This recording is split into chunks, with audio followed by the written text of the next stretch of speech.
You know how every smartphone launch these days feels kind of predictable? Same design, same features, same Pro and Ultra buzzwords. But this year, OnePlus decided to flip the table. The OnePlus 15 doesn't just tweak a few things, it breaks a few rules, stirs up controversy, and somehow still ends up being one of the most interesting flagships of 2025. Some call it bold, others call it a downgrade. I call it a calculated rebellion, and by the time we're done, you'll see why this phone has the entire tech community arguing. Hey everyone, welcome back. Sam here. If you're enjoying these deep dives, hit that like button, share this with your fellow tech nerds, and of course, subscribe for more awesome content every week. Now, let's start with the thing that's been driving everyone crazy, the design. Pick it up and you immediately notice something's different. Gone is the iconic Hasselblad branding. Gone are the curved backs and shiny glass that screamed premium. Instead, you get a clean, almost minimalist slab that feels both familiar and strangely experimental. The sandstorm color I'm holding looks subtle in photos, but absolutely pops under sunlight. It's lighter, slimmer, and more practical than before, but also a little less dramatic. And that's the point. OnePlus isn't chasing luxury anymore, it's chasing performance efficiency. Every curve flattened, every gram trimmed, every unnecessary element stripped away. This thing feels like a performance machine disguised as a phone. Unboxing it, you'll notice the signature red box, the black insert with a soft case, and that sweet 120-watt SuperVOOC charger. Yes, OnePlus is one of the few brands still giving you a proper brick, and thank God for that. The Type-A to Type-C cable returns, bright red and tough as always. But the real shocker? Despite being thinner, this phone hides a 7,300 mAh battery. That's right, 7,300. It's like OnePlus duct tape to power banks inside this frame. We're talking 2-day battery life without exaggeration. And if you somehow drain it, you can go from 0 to 50% in 17 minutes. Or fully charge in under 40 at 50-watt wireless charging and reverse wireless charging. And you're basically future-proofed for anything. Now here's where things get spicy, the new IP rating. Everyone else stops at IP6.8.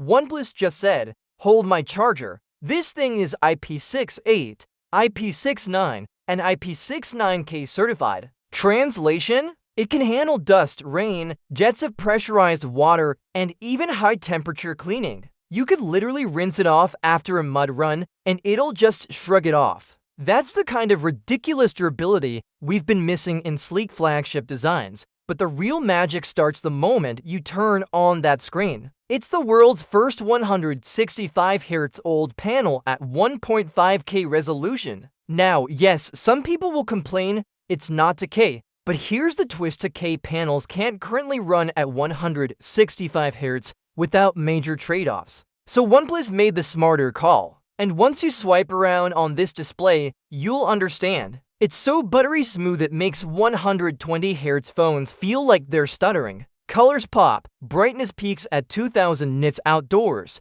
and it can dim all the way down to a single nit in the dark. Plus, with to 160Hz PWM dimming, your eyes will thank you during those late-night scrolling sessions. Flat display, ultra-thin bezels, symmetrical edges, it's basically the cleanest front panel OnePlus has ever shipped. Let's talk power. Inside is Qualcomm's Snapdragon 8 Elite Gen 5 chipset, paired with LPDDR5X RAM and UFS 4.1 storage. Sounds impressive on paper, but in real life it's pure overkill in the best way. Launching apps feels instant. Games like Genshin Impact, COD Mobile, or even PUBG at 165Hz run like butter. And even though the phone does get warm around 50 degrees at peak, the throttling is minimal. It stays fast, stays stable, and never panics under load. You can feel that Apple OnePlus fusion of hardware optimization at work here. The performance feels tuned,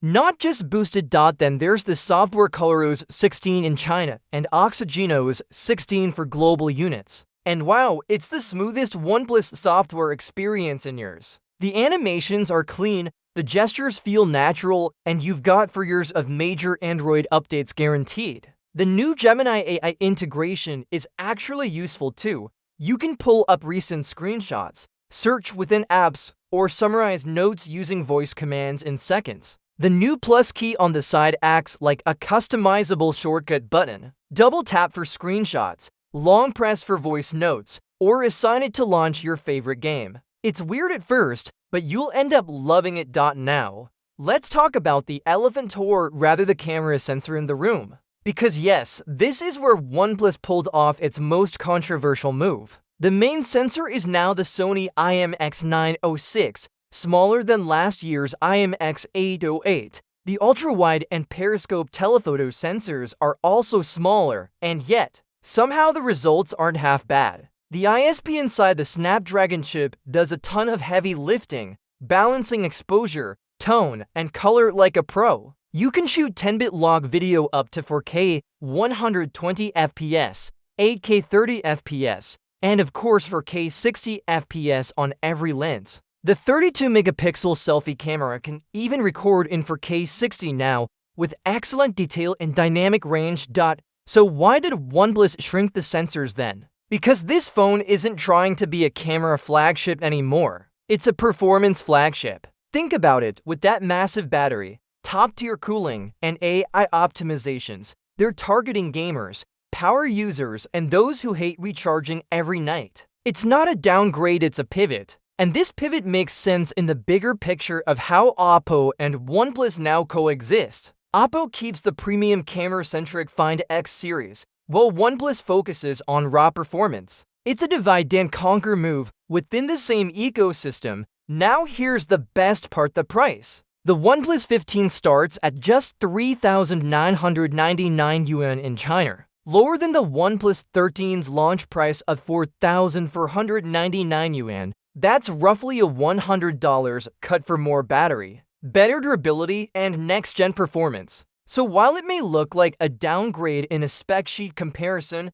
it's actually a smarter value play. The same strategy that once made OnePlus famous for offering flagship performance at a lower price is back, just modernized. For 2025, audio has quietly leveled up too. The dual stereo speakers are louder, clearer, and better balanced, making movies and games sound immersive. Sure, the haptics aren't as strong as before, but they feel more subtle and controlled. It's less buzz in your hand and more precise tap feedback. Small detail, big difference. And can we talk about that ultrasonic fingerprint scanner? Finally, a sensor that's both accurate and lightning fast, even with wet fingers. Combine that with the IR Blaster, Wi-Fi 7, BLUETOOTH6, and a USB 3.2 port that actually supports video output. And you've got one of the most complete hardware packages on any flagship this year. The more I use this phone, the more I realize OnePlus is playing a long game here. They're not chasing Apple or Samsung anymore. They're building a niche for people who want longevity, power, and efficiency over camera gimmicks.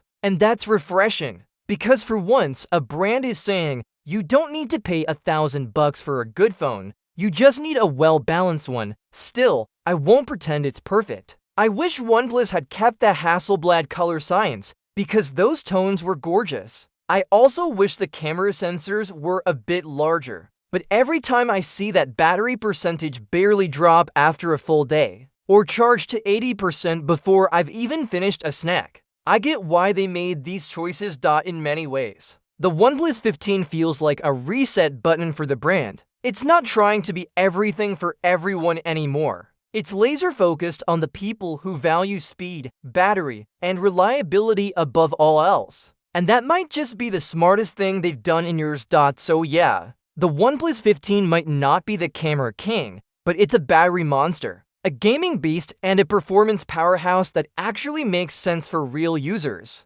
If you've ever felt like phones were getting too complicated and too expensive, this one might just pull you back in. Now I want to hear from you. Would you prefer a phone that lasts 2 days with average cameras, or a camera beast that needs charging every night? Let me know your thoughts in the comments below. And hey, if you enjoyed this deep dive, make sure you hit that like button, subscribe for more tech videos like this, and I'll see you in the next one.